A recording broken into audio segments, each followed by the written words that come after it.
Welcome to client के studies day 16। मेरे एक क्लाइंट थे। वो कहीं ना एक विलेज के अंदर टीचर थे और उनको ना बहुत ज़्यादा डर लगता था कि जब मैं पढ़ाने जाऊंगा तो जो बच्चे आवाज़ करेंगे और जो लाइट जल रही होगी मेरी क्लासरूम में, उससे उनको इतना इरिटेशन होता था और इतना डर लगता था कि मतलब बस कुछ बंद कर दो और ये बच्चे चिल्ला क्यों रहे हैं, चुप क्यों नहीं हो रहे।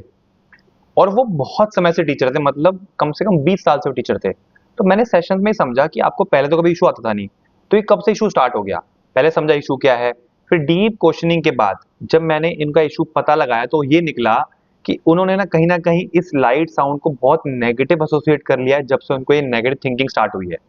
तो जब से उनको नेगेटिव थिंकिंग थी, डिफरेंट डिफरेंट चीज़ों को लेके, अपनी जॉब को लेके डर था कि यार मेरी जॉब ना चली जाए, उसको लेके उनको बहुत स्ट्रेस होता था, या लोग मेरे बारे में क्या सोचेंगे, उनको इस जजमेंट को लेके बहुत डर था।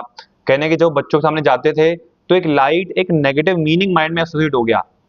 तो मैंने कहा कि देखो सिचुएशन क्या है, लाइट और साउंड, साउंड बच्चों की साउंड पहले आपके लिए कोई परेशान करती थी? नहीं करती थी। आज कर रही है। आज क्या मीनिंग है, साउंड मतलब क्या है आपके लिए? What does sound bother you?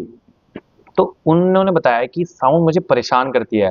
तो मैंने कहा कि आपको साउंड परेशान करती है, साउंड से जो मीनिंग अटैच है वो परेशान करता है? उन्होंने कहा कि सर साउंड ही करती है। बट मैंने कहा साउंड तो आपको पहले भी आती थी, पहले तो आपको कोई परेशान नहीं करी, पहले आपका बढ़िया चलता था। तो यानी कि जो मीनिंग होता है किसी सिचुएशन में, वो हमारे इमोशंस को ट्रिगर करता है।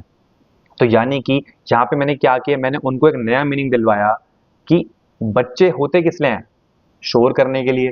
तो आज से आपको रोज अपने आप को यही कमांड देनी है कि यार बच्चे तो शोर करने के लिए होते हैं, बच्चे तो ऐसा करेंगे ही। मुझे बच्चों के साथ जाके और घुलना है और मिलना है, मतलब जब वो शोर करें तो मैं और अपनी स्किल लाऊंगा और बच्चों को हंसाऊंगा और बच्चों के साथ और कनेक्ट करूंगा। तो जब वो गए क्लासरूम में और इस रीफ्रेमिंग के साथ गए, मतलब इस थॉट के साथ गए, तो उनका फोकस क्या था कि मुझे बच्चे शोर करेंगे और मैं उनको और हंसाऊंगा।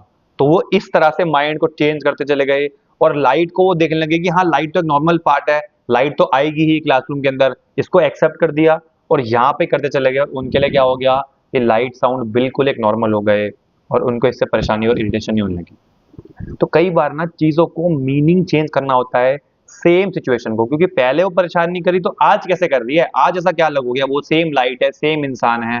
तो change the meaning of that person, of that situation, of that incident, कुछ भी हो, और आप उसको बेटर कर पाओगे, ओके, और अपने इमोशन को अच्छा कर पाओगे। ऐसे ही उन्होंने भी करा।